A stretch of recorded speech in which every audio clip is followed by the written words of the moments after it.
Thank you, sir. Just doing a video. Thank you. For a long time for my YouTube channel, I've always wanted to do a video on human rights and racism, plus other human rights, being an author of human rights. But since this statue was toppled yesterday, I thought this was a good backdrop and opportunity. Human rights and racism. Back in the 1970s, I used to go to football matches and I was horrified and saddened to hear some of the crowd chanting when black players received possession of the ball. And in 1978 to 1982, I was a student school teacher, and one of the fellows on our course was Wally Adejumo, a Nigerian student who was very fast at running and a great footballer. And in those days, we could all embrace Wally. Because we were being educated to teach children of all backgrounds, Wally did not receive any abuse at all from anybody. Because we were trained to teach children from all backgrounds. In 1983, I was jailed in Guatemala for 3 days. And there were prisoners in there who'd been in there for 3 weeks without being charged. And I was horrified. So the phrase human rights came to mind. And I came home and I wrote 2 booklets that teachers could use to teach human rights using my slides that I'd taken from around the world from my travels to illustrate the United Nations Declaration of Human Rights. I also took school assemblies, and I've done 188 assemblies. Many of them are 2 assemblies on human rights. The first half of the declaration is civil and political rights, and the second half is cultural, economic and social rights.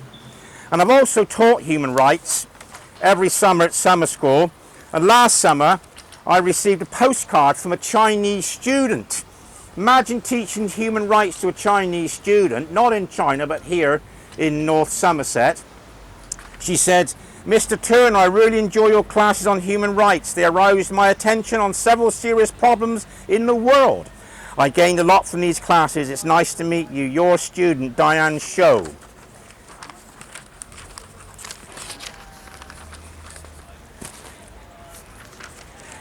Now, because I've been to 100 countries as a backpacking hitchhiker, I've needed help from people all around the world. And when you've received help and you realize people from all over the world are very similar in kind, you could never be a racist because you're certainly educated and worldly. And I've been comfortable with folks from all ethnic backgrounds. And this picture here is of me with my friend Peter Matulu in Kenya. I did a video for my YouTube channel about individual poverty. And there's me, the only white person amongst blacks. Now, of course, in certain parts of the world, I've been with scores and scores of people who aren't my colour, and I've learnt to feel comfortable. But I reckon that it's a very small minority of white people who've actually spent time in isolation with people of not their colour. Now, this part of the video, I go into racism now, and it ought not to exist because we all want our human rights. Jesus said, "Love thy neighbour, be ye kind one to another." And the golden rule of the Bible that all teachers teach children is treat others as you want to be treated yourself. Now, human rights didn't arrive until recently in our history. If we go back to the Bastille, storming the Bastille during the French Revolution, one of the demands of the revolutionaries was equality. So equality is not new. With 6 million people dying, more than that, during World War I and World War II, the United Nations that was founded in 1945 set up the United Nations Declaration of Human Rights in 1948. And one of the basic rights, which is Article 1, says that we are born free, so therefore no slavery nor modern day slavery. And we are all equal in dignity, that is self-worth. And we have equal access to rights in the spirit of brotherhood. So why does racism exist then? Well, people know that Africa is the poorest country in the world, and the poorest countries are black Africa, not necessarily Muslim Africa in the north.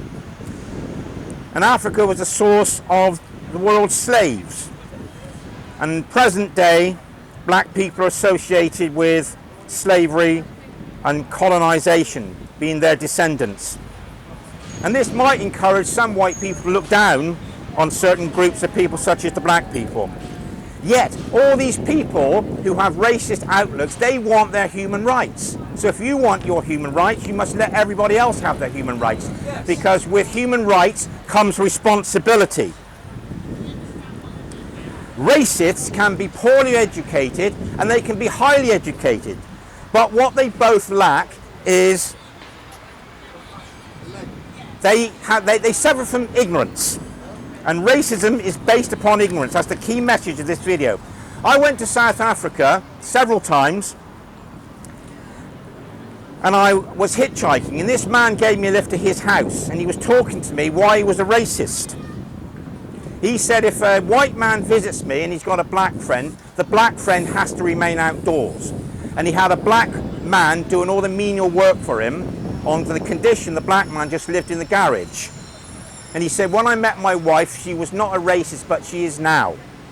And he could point to scriptures in the Old Testament where God told Moses not to have anything to do with those type of people. So unfortunately in the Bible, there's something for everybody. And when I traveled from Sierra Leone on an aeroplane towards South Africa, I was sitting next to a South African man. I said, aren't you lucky living amongst those lovely brown and black people and those gorgeous women? He says, don't even talk about it. Do you ever see a sheep shagging a pig? So South Africa to me is the most racist country I've ever been to. Now this brings me on to one of my greatest days of my life of feeling comfortable around black people.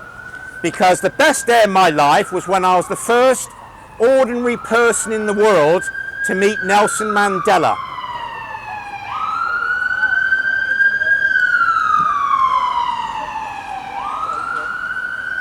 Now, because I was the first ordinary person to meet Nelson Mandela on the 23rd of February 1990, I was in the newspaper with Nelson Mandela.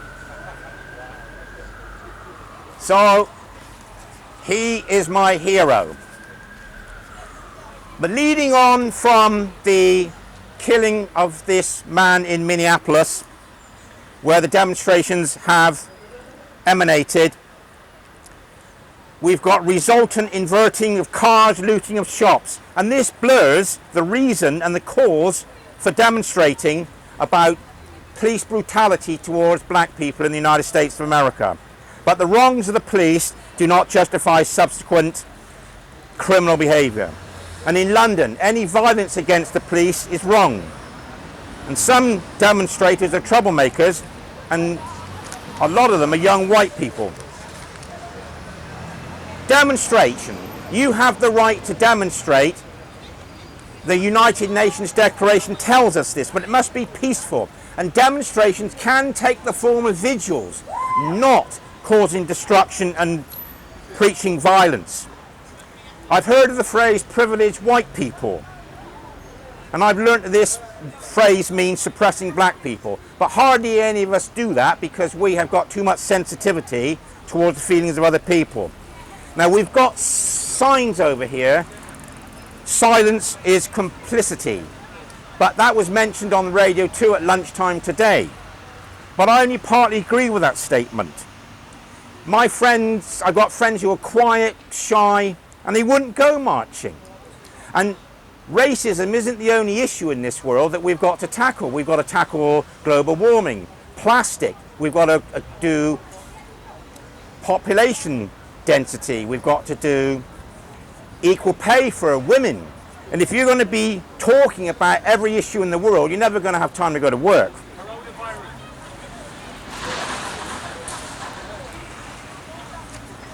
Now the demonstrations in June 2020, they do break the law by exceeding the maximum number of 6 people meeting during this COVID-19 pandemic.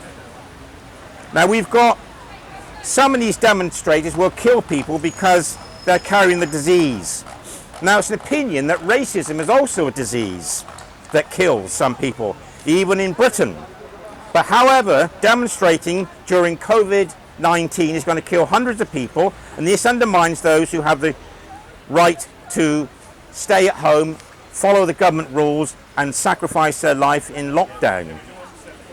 So, the future. We need a strategy to avoid violence, racism. And remember, violence in demonstrations and damage blurs the original reason for the demonstration. We mustn't lose sight of people being treated unequally. We need intelligent and structured ways to improve interracial relations. But unfortunately at the moment, we've got no famous black leader to speak for these people after Obama. And we've spoken about the Nelson Mandela legacy. The Nelson Mandela legacy needs to be visited as the prime move to heal the divisions in this world. I hope you've enjoyed listening, taking an interest, and will play a part in making this world a better place.